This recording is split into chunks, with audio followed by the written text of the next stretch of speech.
할렐루야! 여러분 반갑습니다. 벌써 1월이 지금 넷째 주가 됐네요.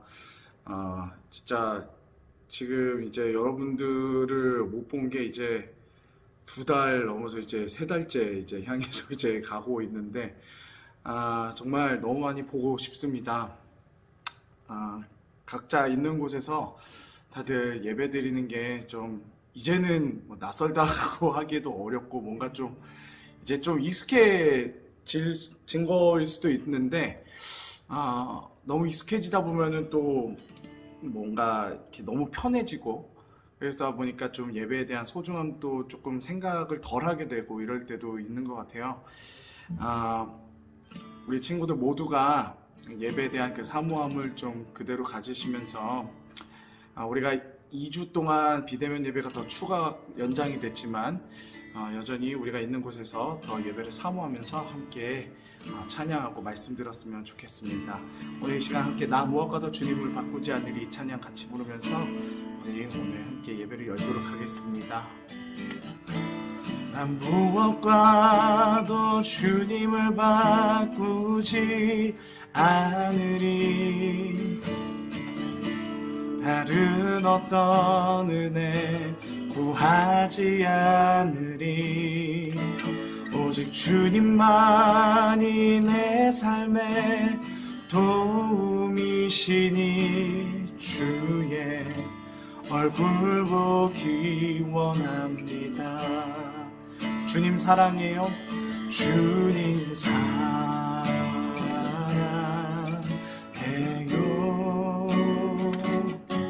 온 마음과 정성 다해 하나님의 신실한 친구 되기 원합니다. 다시 한번 난 무엇과도 주님을 바꾸지 않으리, 다른 어떤 은혜 구하지 않으리. 오직 주님만이 내 삶의 도움이시니 주의 얼굴 보기 원합니다. 주님 사랑해요.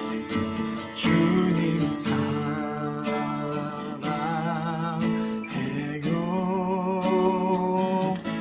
온 마음과 정성 다해 하나님의 신실한 친구 되기 원합니다. 주님 사랑해요. 주님 사랑해요.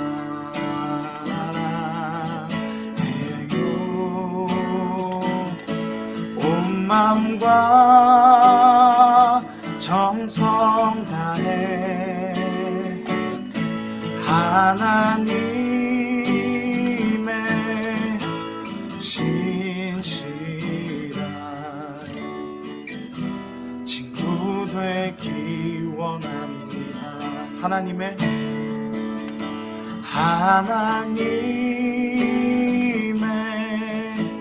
신실한 친구 되기 원합니다. 하나님의 신실한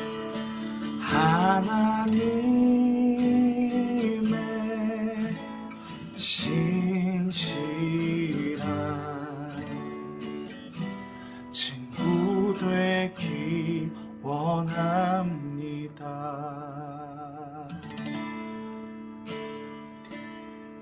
주님 오늘도 주와 함께 동행하며 주를 닮아가고 하나님과 동행하는 우리 모두의 삶이 될 수 있도록 하나님 우리의 그 삶을 인도해 주시고 함께 해 주시옵소서. 살아계신 예수 그리스도로 기도합니다. 아멘. 우리의 반석 되시고 우리의 삶의 모든 힘이 되어 주시는 그 주님과 함께 찬양합시다.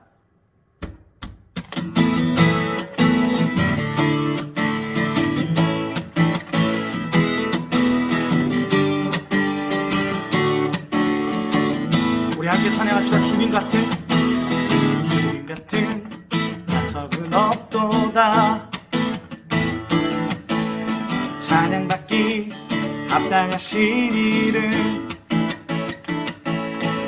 변치 않으시는 구원의 반석, 진실하시고 진실하신 주님 같은 반석은 없도다. 만세 반석, 만세 반석, 예수 내 반석, 만세 반석, 예수 내 반석, 만세 반석, 예수 내 반석, 주님 같은 반석은 없도다. 우리 처음부터 주님 같은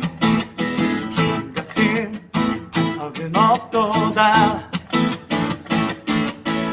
찬양받기 합당하신 이름, 변치 않으시는 구원의 반석, 변치 않으시는 구원의 반석, 진실하시고 진실하신 주님 같은 반석은 없도다. 만세 반석, 만세 반석, 예수 내 반석, 만세 반석, 예수 내 반석, 만세 반석, 예수 내 반석, 주님 같은 반석은 없도다. 만세 반석, 만세 반석, 예수 내 반석, 만세 반석, 예수 내 반석, 만세 반석, 예수 내 반석,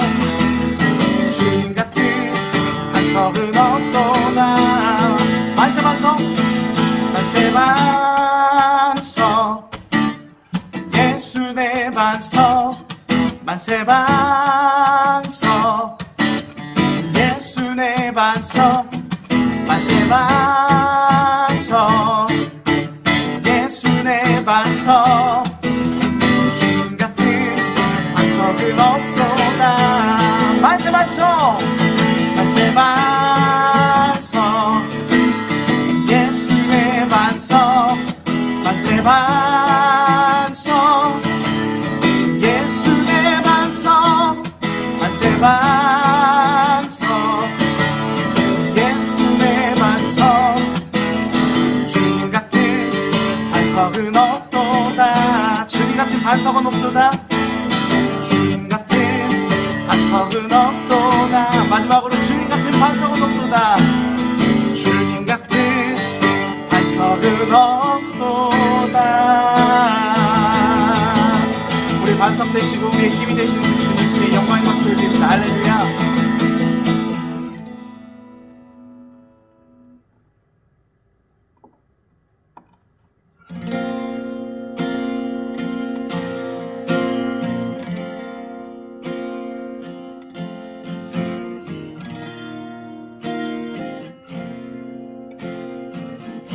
아무것도 두려워 말라.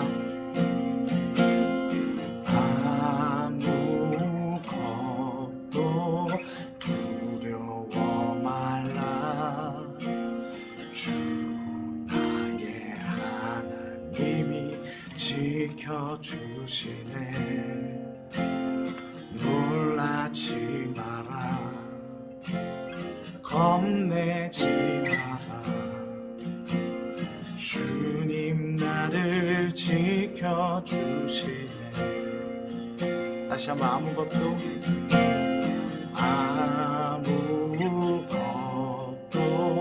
두려워 말라. 주 나의 하나님이 지켜주시네. 놀라지 마라. 겁내지 마라. 주님 너를 지켜주시리. 내 맘이 힘들 때, 내 맘이 힘에 겨워 지칠지라도 주님 나를 나를 지켜주시네. 세상의 험한 풍파 몰아칠 때도 주님 나를 지켜주시네. 주님은 나의 산성, 주님은 나의 요새, 주님은 나의 소망, 나의 힘이 되신 여호와. 다시 한번 아무것도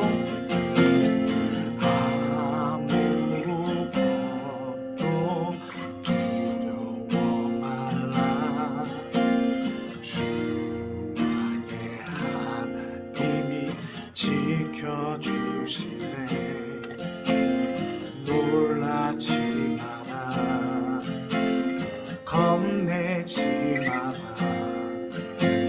주님 나를 지켜주시네. 내 맘이 힘에 겨워 지칠지라도, 내 맘이 힘에 겨워 지칠지라도 주님 나를 지켜주시네.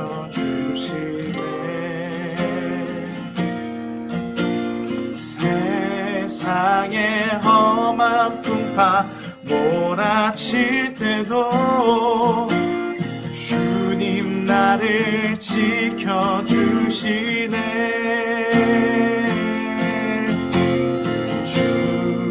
주님은 나의 산성, 주님은 나의 요새, 주님은 나의 소망, 나의 힘이 되신 여호와. 주님은 나의 산성, 주님은 나의 요새, 주님은 나의 소망, 나의 힘이 되신 여호와. 나의 힘이 되신 여호와.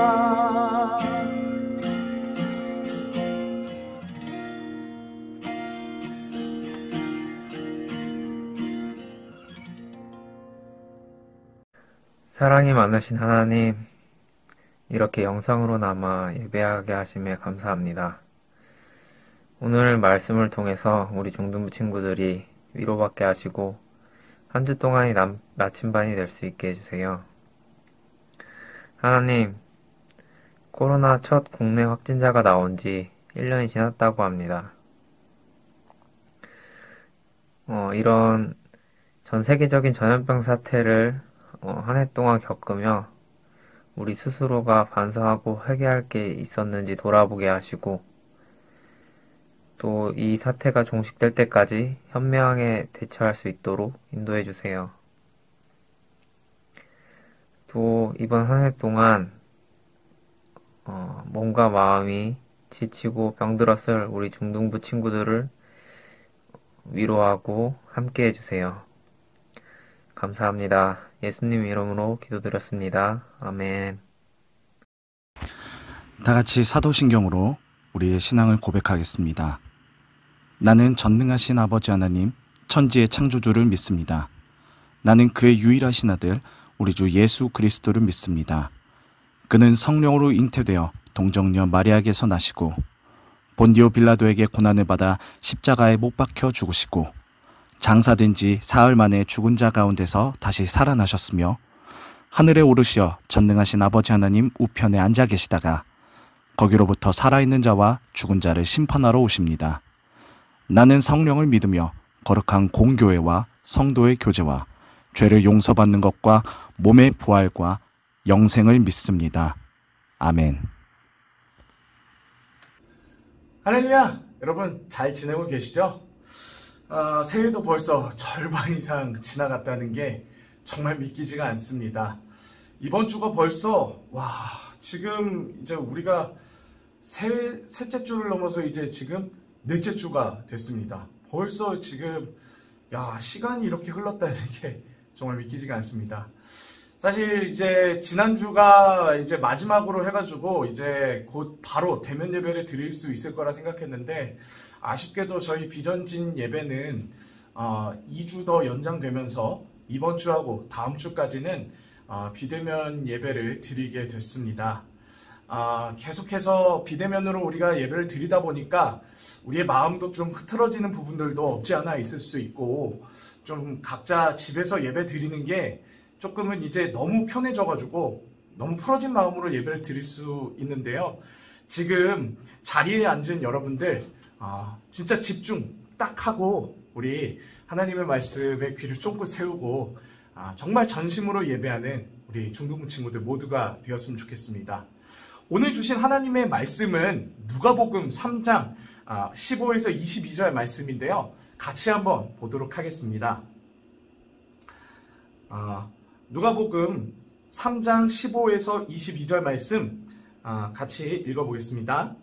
백성들이 바라고 기다림으로 모든 사람들이 요한을 혹 그리스도신가 심중에 생각하니, 요한이 모든 사람에게 대답하여 이르되 나는 물로 너희에게 세례를 베풀거니와 나보다 능력이 많으신 이가 오시나니 나는 그의 신발끈을 풀기도 감당하지 못하겠노라. 그는 성령과 불로 너희에게 세례를 베푸실 것이요 손에 키를 들고 자기의 타작마당을 정하게 하사 알곡을 모아 곡간에 들이고 쭉정이는 꺼지지 않는 불에 태우시리라.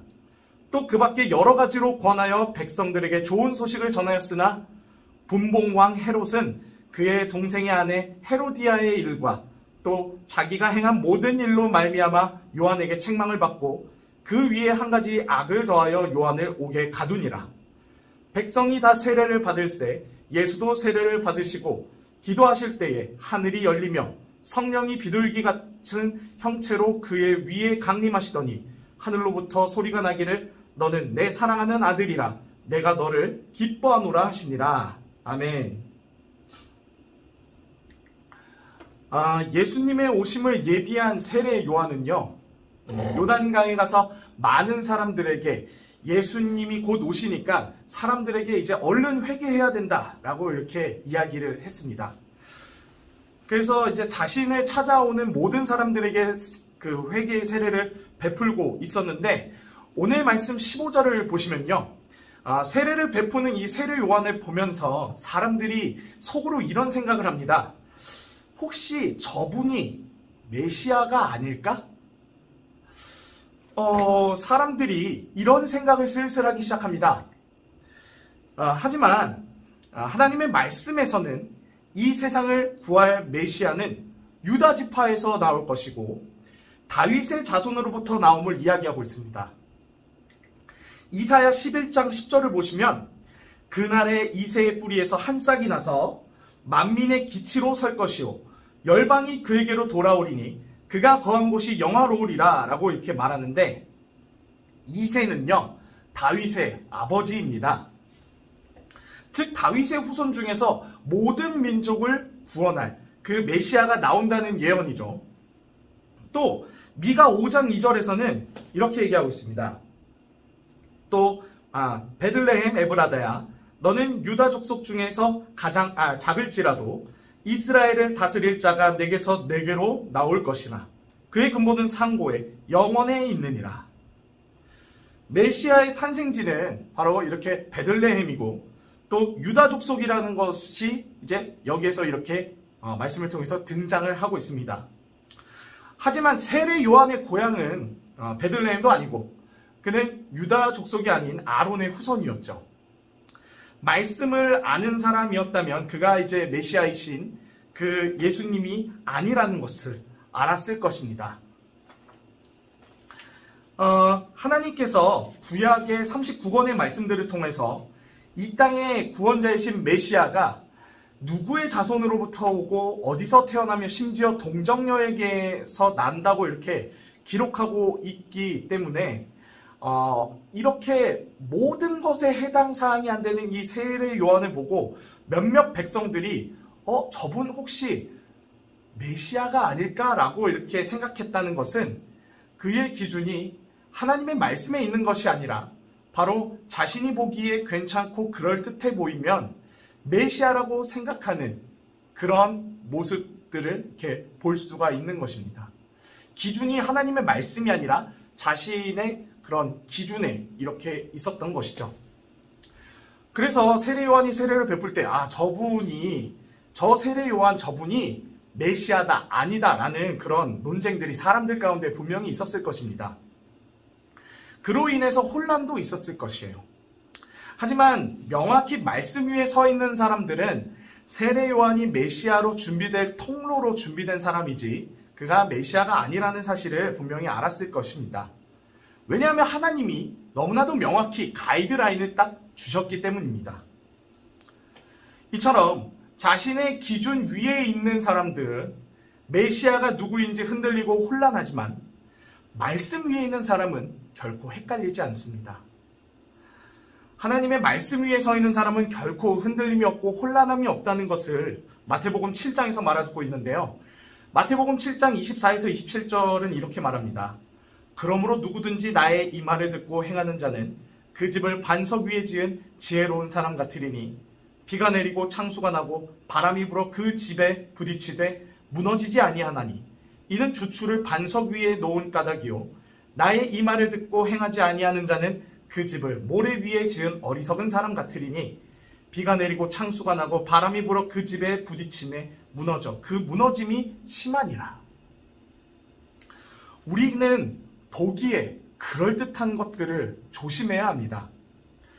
나의 생각과 기준으로 하나님의 일하심을 바라보게 되었다가는 큰 착각을 할 수 있다는 것입니다. 엉뚱한 사람을 메시아라고 생각할 수 있고 또 엉뚱한 일을 하나님의 일이라고 착각할 수가 있습니다. 그러기에 우리는 이것이 하나님의 일인지 아닌지, 이 길이 하나님이 말씀하신 길이 맞는지 아닌지 항상 나의 기준이 아니라 항상 우리는 말씀 위에 그 기준을 두고 바라보며 생각해 봐야 한다는 것입니다. 16절을 보시면 자기 자신의 16절을 보시면 이제 세례 요한을 이제 메시아라고 착각하는 사람들에게 세례 요한 본인이 직접 그 의문에 대해서 바로 이제 해명을 하는 모습을 볼 수 있습니다. 16절 보시면 이렇습니다. 요한이 모든 사람에게 대답하여 이르되 나는 물로 너희에게 세례를 베풀거니와 나보다 능력이 많으신 이가 오시나니 나는 그의 신발끈을 풀기도 감당하지 못하겠노라.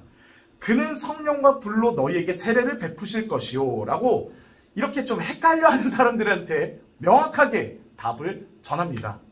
세례 요한의 입장에서는 이것이 정말로 당연하겠죠. 나는 메시아가 아니고 내 뒤에 바로 나보다 능력 많으신 분이 오시니 그분은 이제 성령과 불로 너희에게 세례를 베푸실 것이다. 세례 요한 바로 뒤에 예수님이 있다는 사실을 이 세례 요한은 명확하게 이렇게 답을 해줍니다. 근데 이제 그 뒤에 이야기를 보시면요. 세례 요한 뒤에 오시는 예수님이 세례 요한보다 더 뛰어나신 분인 것은 알겠는데 그 뒤가 중요합니다. 물이 아니라 예수님께서는 성령과 불로 세례를 베푸시며 진정으로 회개한 사람들에게는 성령이라는 축복을 주시는 것. 그것을 얘기를 하는데 불을 같이 얘기합니다. 불. 이 불이 무엇이냐? 그것은요. 진정으로 회개하지 않고 겉으로 회개하거나 또 하나님의 말을 전혀 듣지 않는 그런 사람들에게는 이 예수님이 불이라는 그 심판의 불을 내리신다는 것입니다. 순종하는 사람에게는 성령이라는 축복을 주시지만 불순종하거나 그리고 또 죄를 버리지 않고 제대로 회개하지 않는 사람들에게는 심판의 불을 주신다는 아주 무서운 경고인 것이죠. 그래서 그 뒤에 손에 17절에 손에 키를 들고 자기의 타작마당을 정하게 하사 알곡은 모아 곡간에 들이고 쭉정이는 꺼지지 않는 불에 태우시리라 라고 이렇게 이야기를 한 것입니다.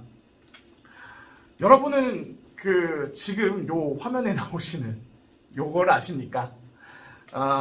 이게 여러분 키라는 건데요.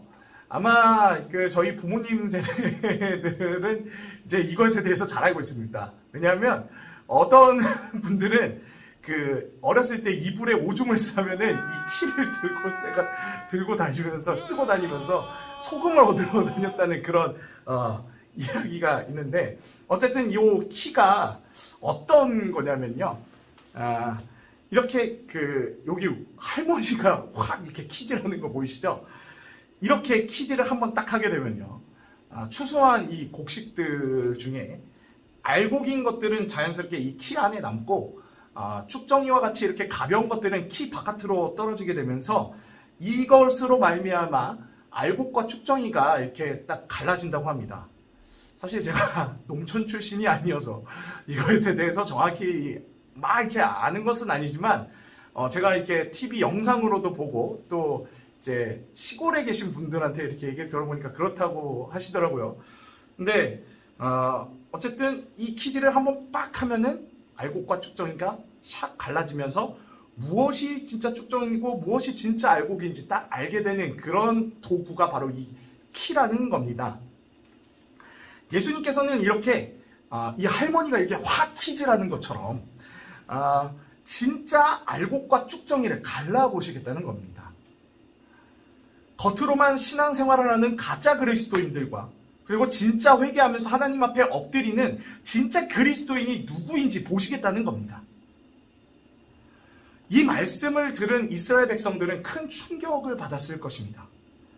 왜냐하면 이스라엘 백성들에게 심판이란 단어는 전혀 생각해보지 못한 단어였기 때문입니다. 이 심판은 뭐 하나님 믿지 않는 이방인들만 뭐 받는 거지, 우리는 뭐 축복만 받아, 이런 생각을 했었던 것이 바로 이스라엘 백성들이었는데요. 하지만 세례 요한은 이스라엘 백성들만이 이 갖고 있는 이 잘못된 특권의식과 교만함을 지적하면서 너희들의 이 잘못된 믿음과 잘못된 예배 생활들 버리지 못하면은 너희들이 아무리 육신적으로 아브라함 자손이고 또 아무리 너희가 하나님이 선택하신 그 국적만 그 이스라엘 백성이라고 할지라도 너희도 심판 피하지 못한다라고 이렇게 경고를 하는 것입니다. 사실 이러한 이스라엘 백성들의 이 교만과 잘못된 특권의식도 하나님의 말씀을 자신의 기준대로 판단해버린 이들의 죄도 있는데요. 하나님께서는 분명히 신명기 28장에 순종하여 받게 되는 복과 또 불순종하게 되면 받게 되는 이 저주에 대해서 분명히 말씀하셨지만, 이들은 하나님의 말씀을 자신이 그저 유리한 쪽으로 그리고 전혀 책임지지 않는 쪽으로 이렇게 해석하고 바라보았던 것입니다. 사실 이러한 모습은 우리 가운데도 좀 있는데요. 뭐 하나님이 사랑의 하나님이신데 설마 내가 이만큼 교회를 다녔는데, 우리에게는 이런 생각들 때문에 우리 지금 교회를 다니고 뭐 신앙생활을 지금 뭐 한다고 하는 우리한테는 뭐 이런 것들 가운데서 심판이 없을 거라 이렇게 생각을 합니다. 자, 그런데 우리에게 오시는 그 예수님은요, 당연히 사랑의 하나님이십니다. 맞아요. 은혜 베푸시고 사랑을 베푸시는 그 사랑의 하나님이신데 동시에 공의의 하나님이시기도 합니다.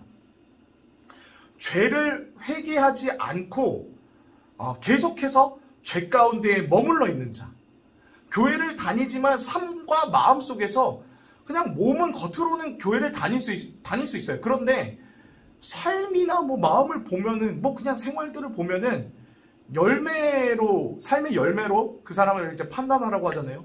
삶의 열매나 뭐 여러 가지 모습들을 봤을 때 전혀 예수 그리스도가 느껴지지 않아요. 분명히 교회는 다니는데. 이런 그리스도의 모습이 없는 그냥 무늬만 그리스도인 사람들은 예수님께서 심판하십니다. 아니, 심판하실 수밖에 없습니다.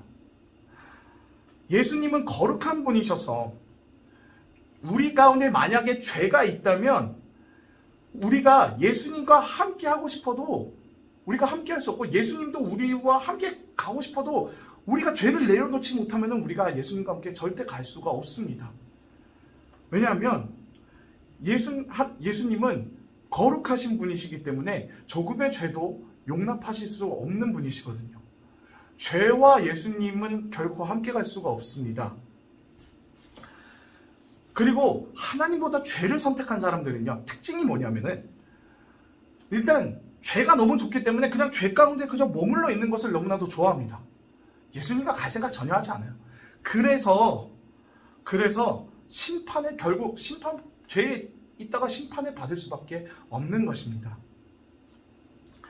그러기에 우리는요, 말씀을 듣고 그냥 뭐 소귀의 경읽기라고 하죠. 아무리 얘기를 해도 나는 그냥 안 들어 이러고 있으면은 우리가 예수님이 주신 그 구원을 받을 수가 없습니다.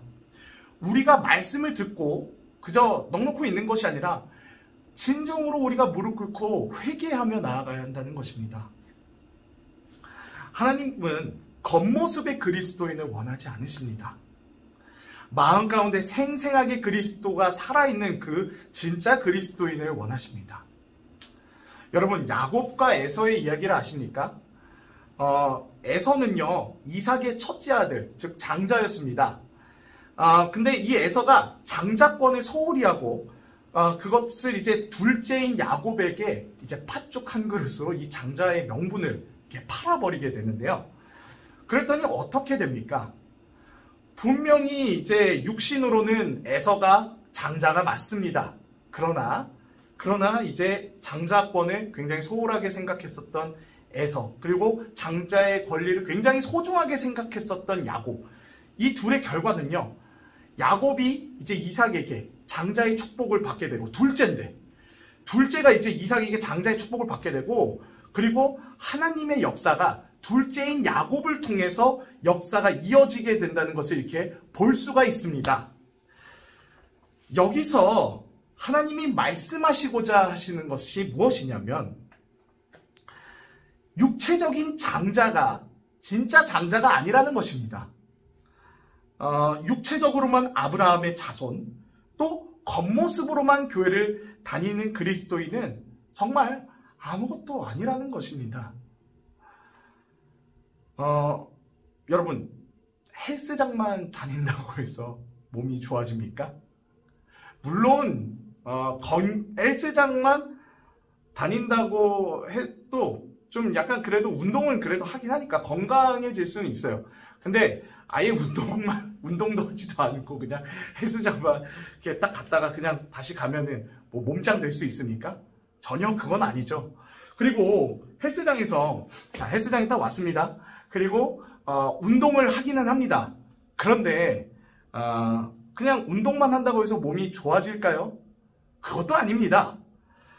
왜냐하면은 여러분, 제가 헬스장을 분명 다녔거든요. 그런데 제 몸이 이렇게 돼지입니다.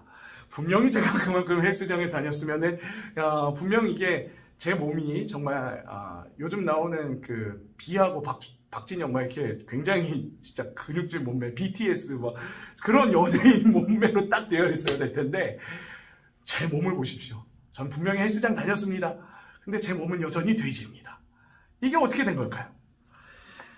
이게 끊어야 되는 것들이 있는데 끊지 못해서 그렇습니다. 뭘 끊어야 되느냐? 기름진 음식, 치킨, 피자, 그 외에 뭐 어떤 밀가루 음식, 제가 굉장히 그런 것들 좋아하거든요. 스파게티 이런 것들을 제가 포기를 하지 못해서 헬스장을 다니긴 다녔지만 몸짱이 되지 못했습니다. 그것을 우리가 기름진 음식들, 먹지 말아야 되는 것들을 끊지 못하면 몸짱이 될 수 없듯이 그리스도인으로서 사는 것, 구원을 얻는 것 또한 마찬가지입니다. 내 안에 굽이굽이 굽어져 있는 그런 복잡한 마음들, 그리고 산과 같이 그렇게 높아진 그 교만한 마음들, 내 안에 습관적으로 저질러지는 이 죄들을 우리가 버려야지만 진짜 구원을 얻을 수 있는데, 우리는 계속 이거를 부여잡고 살아요. 여러분, 손에 뭔가 이렇게 해서 계속해서 뭘 이렇게 잡고 있으면은 뭔가 새로운 걸 받을 수 있습니까? 못 받아요. 새로운 것을 받기 위해서는 내려놓아야 새로운 걸 받을 수가 있어요. 근데 계속해서 무언가를 붙들고 있다? 그리고 안 놓고 있다? 새로운 걸 못 받아요. 그렇기 때문에 우리가 죄라는 것들을 내려놓아야 그 그리스도의 영광스러운 그 구원과 하나님 자녀의 특권을 받을 수 있는데, 우리가 이거를 부여잡고 살고 있기 때문에 죄와 계속해서 같이 가려고 하기 때문에 여기에서 문제가 발생되는 것입니다. 치킨, 피자 등 내가 좋아하는 것들을 멀리 놓고 그렇게 내려놔야 그때부터 몸짱이 될 수 있는 것처럼, 죄를 버리고 말씀을 나의 길잡이로 삼으며 기도하며 그렇게 살아갈 때에 우리가 진짜 하나님의 자녀로 살아갈 수 있는 것입니다. 여러분이 이렇게 한 주의 예배 참여하는 것, 전 정말 너무 기특하고 너무나도 참 대단하다 생각합니다. 그 헬스장, 어떤 헬스장 앞에 문구 보니까 이런 문구가 나와 있는데, 이런 문구. 이렇게 적혀 있습니다. 운동을 하면서 가장 어려운 것은 체육관으로 오는 것입니다. 당신은 방금 그걸 해냈습니다. 지금부터는 쉬운 걸 해보겠습니다. 참 이거 정말 와닿더라고요. 이게 물론 헬스장에서 하는 운동이 진짜 쉽다는 것이 아닙니다. 분명 어렵습니다. 그런데 헬스장에서 하는 운동이 헬스장 가는 것보다 쉽다라는 것에 제가 너무나도 동의를 한다는 게 뭐냐면, 운동하는 과정 중에서 제일 빡센 게 뭐냐면, 아이러니하게도 집에서 헬스장으로 가는 그 발걸음을 결단하는 게, 그게 진짜 어렵더라고요. 근데 결단하고 갑니다. 헬스장 가면요, 어쨌든 그래도 러닝머신은 타고 옵니다. 아니면 뭐라도 그 무산소 운동 조금이라도 뭐 더 하고 오든가, 돈이 아까워서, 그리고 그 발걸음이 아까워서라도 뭐라도 하고는 갑니다. 어쨌든 내가 저기로 헬스장으로 가야 되겠다라는 그 결단만 딱 하면은 뭐라도 하긴 합니다. 자, 그런 것처럼 신앙생활도 마찬가지입니다. 신앙생활을 하면서 제일 어려운 거, 바로 교회 가는 겁니다. 지금은 여러분들이 이제 바쁜 평일 마치고 교회를 가는 것이 아니라, 우리가 비대면 예배니까 이제 노트북이나 스마트폰 켜가지고 이제 링크를 딱 클릭해가지고 자리에 딱 앉아서 예배 드리는 거, 그거 진짜 어렵겠죠. 그게 진짜 어려운 일이지만, 지금 이 영상을 보고 있는 여러분은 그 가장 어려운 걸 지금 바로 하셨습니다. 그래서 여러분, 이 설교를 듣고 계시는 여러분, 지금 이렇게 어려운 것들을 여러분은 이미 지금 하셨으니, 지금부터 우리가 좀 쉬운 걸 합시다. 그 쉬운 게 뭐냐? 바로 나의 힘으로 사는 것이 아니라 바로 성령의 힘으로 사는 것을 해보자는 것입니다. 우리 안에 성령께서 우리에게 지혜를 주시고 힘을 주시기 때문에 우리가 그렇게 신앙생활을 하는 것이 우리가 생각하는 것만큼 그렇게 막 어렵지는 않을 것입니다. 물론 이게 매일의 삶을 성령을 의지해서 내 힘과 내 마음대로 이렇게 하는 것을 좀 내려놓고 하는 그 과정들이 조금은 낯설고 힘들 수도 있지만, 그 과정들을 거치고 성령의 힘으로 말미암아 살아가게 된다면은 정말로 편하고, 진짜 참된 평안이 여기 있구나라는 것을 그때 느끼실 수 있을 것입니다. 그래서 여러분, 나보다 나를 더 잘하시는 그 하나님께 우리의 삶을 맡겨드리고 내어드리며 그렇게 하나님과 동행하는 삶을 살아보는 우리 중등부 여러분 모두가 되었으면 좋겠습니다.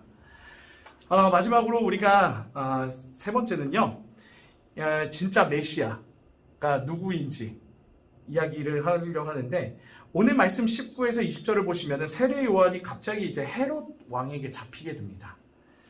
이 세례 요한이 갑자기 잡히게 된 이유가 뭐냐면은, 자신의 이복 동생이라, 여긴 동생이라 나오는데 이복 형제라고 하고, 어떤 데서는 형이라고도 하고 어떤 데서는 동생이라고도 하고 막 그런데, 어쨌든 이복 형제의 이 아내를 헤롯이 딱 취해가지고 결혼한 것에 대해서 세례 요한이 그것을 두고 책망을 했었습니다. 그랬더니 그 일로 인해서 세례 요한이 헤롯 왕에게 말미암아 이제 딱 잡히게 되고 감옥에 갇히게 되고, 나중에는 처형까지 이렇게 당하게 되는데요.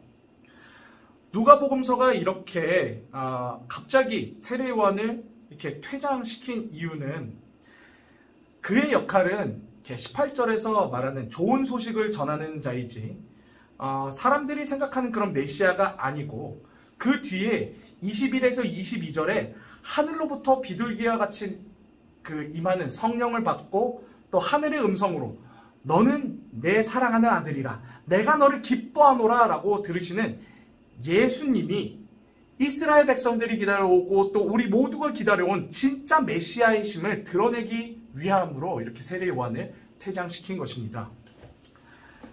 이 세례 요한을 메시아라고 생각한 그 사람들의 생각은 어땠을까요? 이사야 말씀에 따르면 예수님의 모습은 그 당시 사람들이 보기에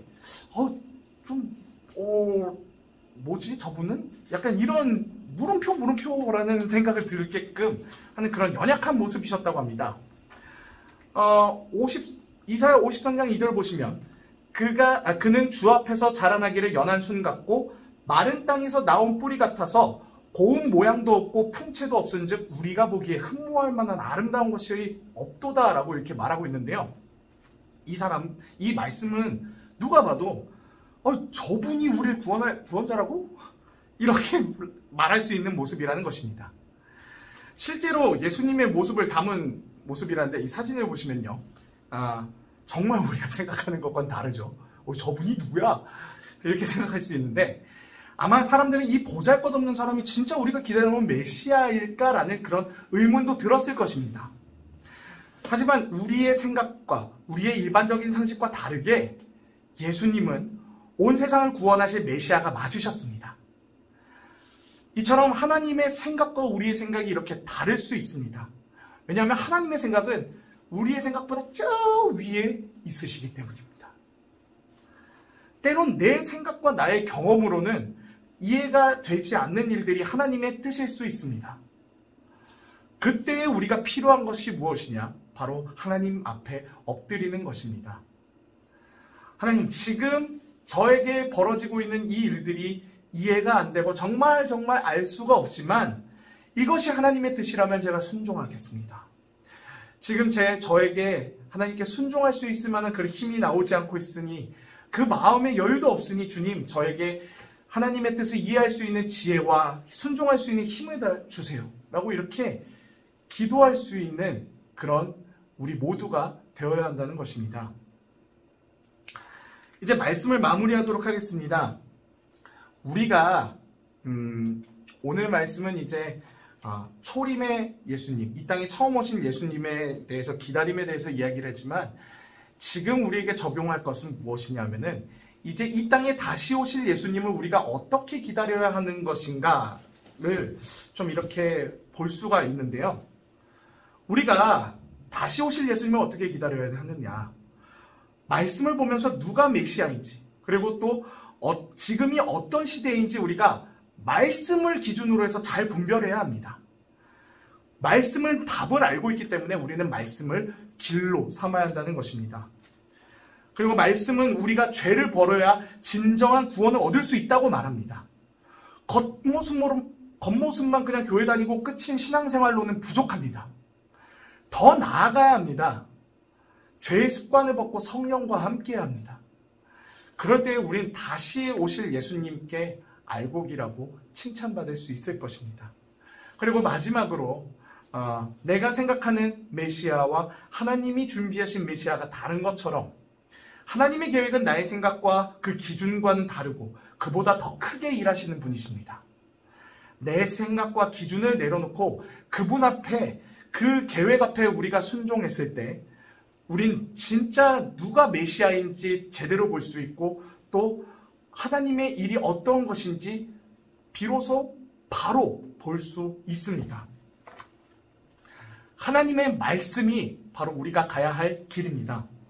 우리가 보기에 좋은 길, 가기 쉬운 것 같은 길은 낭떠러지이거나 아니면 한참 돌아서 가는 길입니다. 이제 곧 오실 예수님을 제대로 기다리기 위해선 여러분 말씀을 잘 봐야 합니다. 그래야 우리가 헷갈리지 않습니다. 그래야 우리가 진정한 구원을 얻을 수 있습니다. 주님과 함께하면서 말씀과 함께하는 우리 중등부 친구들 이번 한 주 그렇게 함께 지내는 우리 모두가 되길 소망하며 기도하도록 하겠습니다. 주님 감사합니다. 주님의 말씀이 우리의 길이요, 진리요, 등불임을 고백합니다. 그 말씀 위에 서 있는 사람은 반석 위에 선 것 같아서 하나님, 어떠한 비나 그리고 또 바람이 불어도 어떠한 고난들이 찾아와도 흔들리지 않는다고 주님 말씀하셨습니다. 하나님, 우리가 말씀을 통하여서 시대를 분별할 수 있게 해주시고 말씀을 통하여서 주님의 일이 어떤 것인지 제대로 볼 수 있게 해주시옵소서. 코로나 시기 가운데 우리가 더욱더 예배와 또 기도와 말씀의 힘을 더욱 신경 쓰며 하나님의 그 길에서 벗어나지 않을 수 있도록 주님 함께 해주시옵소서. 살아계신 예수 그리스도의 이름으로 감사드리며 기도합니다. 아멘. 다 같이 주기도문으로 예배 마치도록 하겠습니다.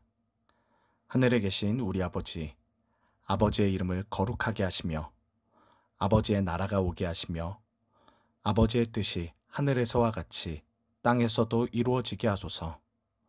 오늘 우리에게 일용할 양식을 주시고 우리가 우리에게 잘못한 사람을 용서하여 준 것 같이 우리 죄를 용서하여 주시고 우리를 시험에 빠지지 않게 하시고 악에서 구하소서. 나라와 권능과 영광이 영원히 아버지의 것입니다. 아멘.